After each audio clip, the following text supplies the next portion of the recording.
Hey guys, Weiss here. Welcome to another video. If you're new to the channel, please hit that subscribe button. It is super helpful. So today I'm talking about the Game Boy, the original Game Boy that Nintendo released in '89, and arcade ports for that Game Boy. I'm talking early arcade ports. I'm talking about arcade games from the late 70s and early 80s, the ones I grew up playing. I was born in '67, so by '77, '78, '79, I was a fixture in the arcades. Early 80s, my brother and I went all the time. We went Sunday nights, we were in Malibu Grand Prix just about every Sunday night, and throughout the week we would go to the Northeast Mall, mall pretty close to our house, just a few miles away from where we grew up, near Fort Worth.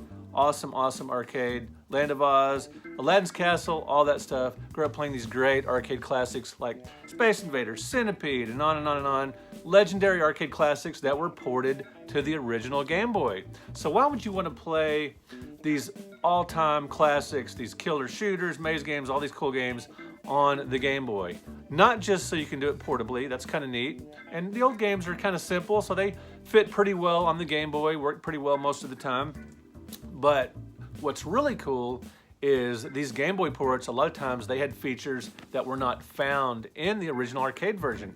Enhancements, whether it was visually or gameplay elements or things like that. So let's get to it. I'm talking about 15 different releases, 14 releases, plus an oddball offshoot at the end, which this is the last one I'll talk about, so hang on for that one. But there's more than 15 games here because some of them were 2-in-1s, so let's get to it. Arcade Classic #1. Featuring Asteroids and Missile Command. Now both of these games have good audio effects plus music. Now the audio effects kind of remind me of the original arcade version. Asteroids, the killer shooter where you fly around outer space shooting space rocks, you can fly in all directions. And Missile Command, where you're guiding a gun sight around the screen, protecting a city below by firing missiles. And both are great games in the arcade, all-time hardcore classics, and ported reasonably well to the Game Boy. The controls work well in Asteroids, they're intuitive and it fits it well. Of course, the Game Boy has no trackball like was used in Missile Command, but all things considered, it works pretty well. Missile Command has 2 missile silos instead of 3 that you'll find in the arcade game, but the Atari 2600 version just had 2 missile silos, so boom, the Game Boy doubles that. And in Missile Command, unlike Missile Command for the Game Boy has recognizable cities that you protect, including New York and Cairo, Egypt. In the arcade game, the cities are just sort of generic looking, so that's kind of nice. Now, Asteroids has 3 levels of difficulty, which is really cool. That's a nice, for consoles and handhelds, it's really cool when there's varying difficulty levels. Something you typically couldn't control at the arcades, because those were internal.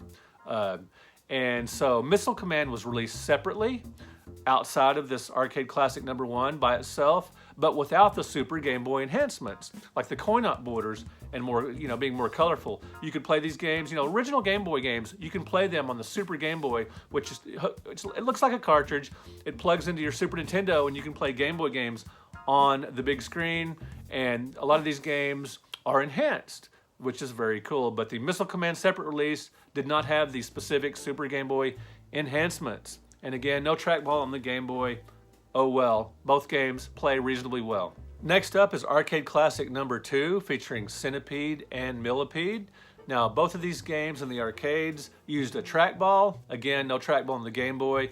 And unfortunately, it really hampers these games in this case because the games are just too slow. Now, the input is reasonably good. The on-screen implement responds to you pushing buttons fairly well, but the games are just too slow. You don't get that dynamic arcade action like you did with the originals.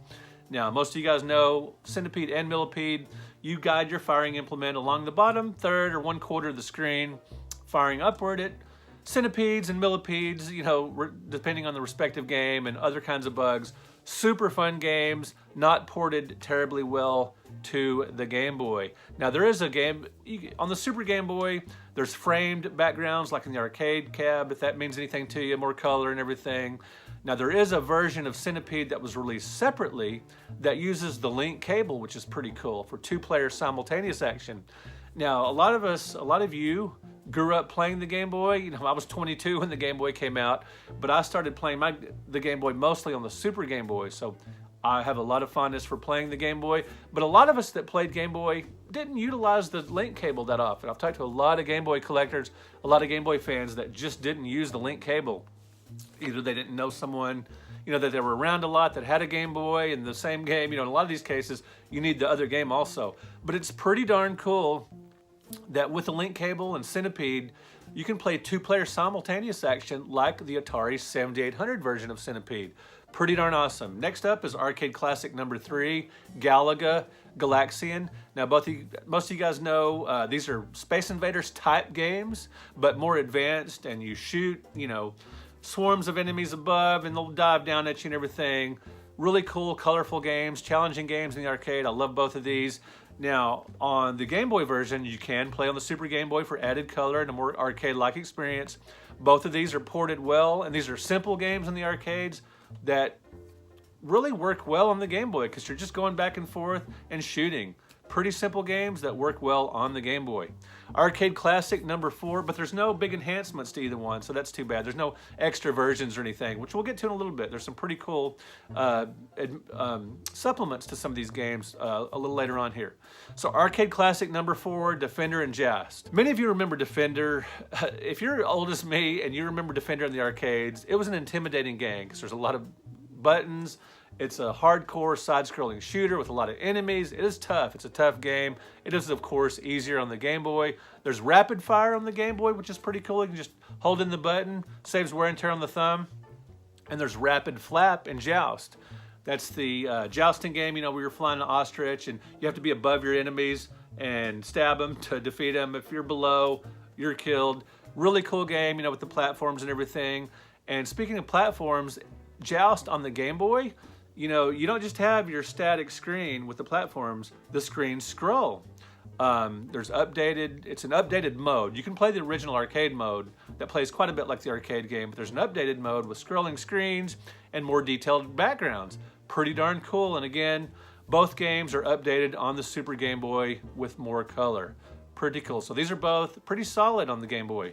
And plus, both games have added music if that's important to you. Now, the shooting sounds in Defender override the music pretty much, and they're grating shooting sounds. You will get tired of those, unfortunately. But both games are fine on the Game Boy.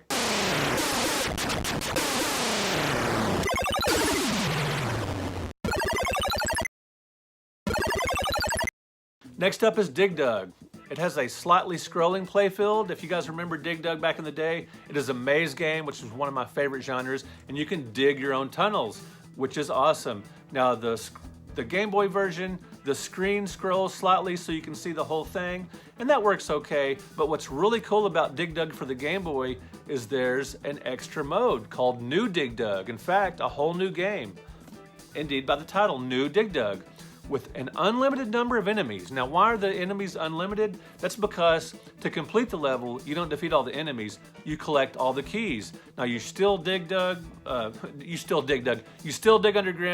you still blow up Puka and Figar with your pump, but this version has bombs, and you have to collect the keys to exit the level, not just defeat all the enemies. Pretty darn cool. Next up is Donkey Kong, one of the greatest Game Boy cartridges of all time, because it's the first 4 screens are patterned after the arcade classic, where you're climbing ladders, jumping over the barrels and the like. You're Mario, Jumpman in the original Donkey Kong, but you're Mario here. And it is the first cartridge to be specifically designed for the Super Game Boy, which is cool. So after 4 screens that are similar to the arcade version, beginning with screen 5, there are puzzle elements. You gather disappearing keys to unlock doors of hidden rooms. You pick up and move sections of road and ladder for use in accessing vital sections of the playfield, which is really cool. A lot of puzzle elements here. You'll have to think your way through each level. There are bosses to beat. Mario acquires new skills as he progresses, including high jumps, handstands, and rope spins. Really cool advanced version of Donkey Kong. It trounces the original arcade classic with so many more screens and so many puzzle elements. It is awesome. Next up is Lock and Chase. Now, many of you have played Lock and Chase on the Intellivision, probably more so than the arcades. It was kind of an obscure arcade game, but it was very popular on the Intellivision. But as with Donkey Kong, Lock and Chase for the Game Boy is even better than its coin-op counterpart. It's better than the Intellivision version as well. It has more textured graphics. It has cuter characters. It has an assortment of level designs, which is awesome. So you get a whole new game here. And it has deeper gameplay elements, including doors that warp you to other areas of the maze. So like Donkey Kong, Lock and Chase for the Game Boy has puzzle elements. You'll have to think your way through the mazes. Awesome, awesome, awesome. And at the end of each stage, you can play a bonus round slot machines. Slot machines are so popular in video games, it's crazy. So often as a mini game, which is the case here in Lock and Chase.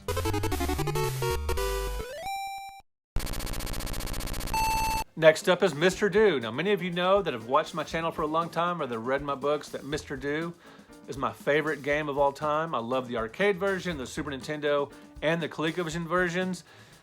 The Game Boy version, not so much. It's a slower version of the game. It's just not as fun and as dynamic. The screen scrolls to show you the action, like a lot of Game Boy ports, because you know, the arcade screen is pretty big. The Game Boy screen is little, and a lot of times the screen will have to scroll to show you the whole thing, and that works okay a lot of the times, but it's kind of clunky with Mr. Dude. You really need to see what's going on in the rest of the play field. You know, you're digging mazes, you're throwing a ball at these monsters, and you're gobbling cherries, and you can play the game, you can pause the game to, you know, look around at the whole play field, but that really disrupts the flow of the action. You know, it doesn't work great. Now, it does have, you know, if you'll remember Mr. Do, every once in a while a diamond will show up that you can gobble or get for extra points. In the Game Boy version, there are moving diamonds, which is kind of cool. Now, the monsters are uglier, which is kind of lame, but there are different playfield layouts. You'll get a new challenge with Mr. Do for the Game Boy. It is playable, but it doesn't live up to the arcade classic that is my favorite game of all time. Next up is Miss Pac-Man and Pac-Man. These are separate releases. So let's go to Miss Pac-Man first. There's an arcade mode and a hard mode. The hard mode, the ghosts move faster. Now with consoles and handhelds, it's always cool to have different difficulty levels, because if you get tired, or if you of the easier version, or you should just get too good at it, it's cool to be able to advance to the harder mode or for more skilled players. So that is always awesome. Now the screen scrolls to show you the entire maze, but you can switch to a full screen mode in Miss Pac-Man to show you the entire playfield at once. That makes the playfield tiny. You may not like that, but you can play that on your Super Game Boy on your TV, and that works pretty well. Now the intermissions are included, which is really cool. You know, the little animated intermissions, and you can, even better, you can compete simultaneously with a friend or alternate turns through the magic of the link cable. Yes, the link cable is an awesome feature for the Game Boy when it does get utilized. Next up is Pac-Man. Not really any bells and whistles in Pac-Man. You can play with a scrolling screen or a tiny non-scrolling maze, but it's just basically Pac-Man. And you know, a simple game like that, for a simple system like the Game Boy, it works pretty well. Pac-Man. You know, everybody likes to eat some dots every once in a while, and you can do so on the go. Paperboy, another great arcade classic. If you remember this back in the day, it had handlebars, the arcade, which is kind of crazy. That was the controllers, handlebars. The game is similar to the NES port of Paperboy. You know, you're just riding your bike along, delivering newspapers, hitting targets, and that kind of thing. The screen is all off. Now, in the arcade version and the NES version, you've got that isometric screen, and the NES ports that pretty faithfully. But the game is cropped in the Game Boy version, you know, because of the smaller screen. It's just not altered to fit the Game Boy. It's cropped, so it makes it more frustrating, more difficult to play, and just not as fun.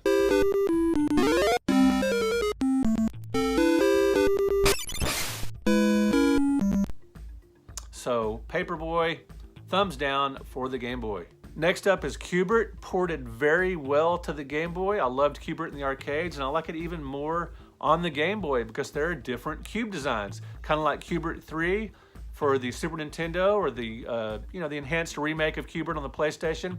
There are different cube designs on the Game Boy version. Now the Game Boy, you know, since it doesn't have color, there are different cube-like textures. There are checkerboards, ice, cement, lidded box, wood, so that's kind of neat. And there are new enemies in the Game Boy port of Q*bert. So pretty awesome. I highly recommend Q*bert for the Game Boy. Next up is Kicks. Now Kicks, you just draw, it's a very simple game in the arcades and on the Atari 5200, which I really enjoyed it, the 2600 version. You just draw lines around the screen, filling in spaces, and when you reach a certain percentage level, you advance to the next level. Now, very simple, but a lot of fun, kind of a zen thing to it.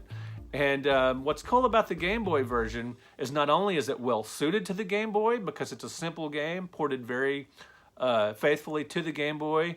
One player in this version is Mario and the other is Luigi. Now it's still a little drawing implement, but technically Mario and Luigi are in the game. And it's a good fit for the Game Boy on the go, even if like you're in a old car that's rattling or there's a bumpy road or you're just in some kind of situation like that, you can still play Kicks pretty well. You know, even if you're being shaken around by an old jalopy of a car. Heck, you could probably even play it on a roller coaster. Pretty fun game for the Game Boy Kicks. Next up is Space Invaders. This is a very good port for the Game Boy. Faithfully adapted. Again, it's a simple game and it works well. You can go head-to-head, kind of like with the Super Nintendo. You can go head-to-head on the Game Boy with the magic of the link cable, which is awesome. And what's really cool about Space Invaders, if you play it on the Super Game Boy, it's specially enhanced, where it's nearly identical to the arcade classic. That's pretty awesome. So I was gonna say I had a bonus game here. That is Burgertime Deluxe.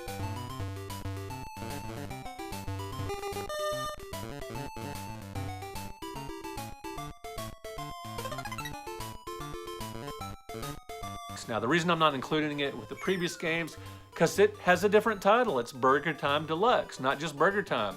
Now I loved Burger Time in the arcades, even though it was kind of frustrating when you'd run out of pepper. You know, you're climbing ladders, you're walking over burger parts to form burgers down at the bottom of the screen. It's a really fun ladder game or climbing game, if you will. But the Burgertime Deluxe, it is indeed a deluxe version because there are 24 different screens. I remember it was a big deal when the Intellivision version had an extra level. I believe it was 7 levels instead of 6. Well, Burgertime Deluxe has 24 screens, which is pretty awesome. Similar gameplay, but more detailed graphics. Let me know in the comments, what is your favorite arcade port on the Game Boy? It doesn't have to be from the early 70s or early 80s. It can be any arcade port for the Game Boy. Let me know which is your favorite and why. Thank you so much for watching this video. Thank you for subscribing to the channel. If you want to support the channel, I've got several links in the description of this video. Patreon, you can buy my new book, the NES Omnibus, and on and on and on. Thanks guys for watching. We will talk to you in another video.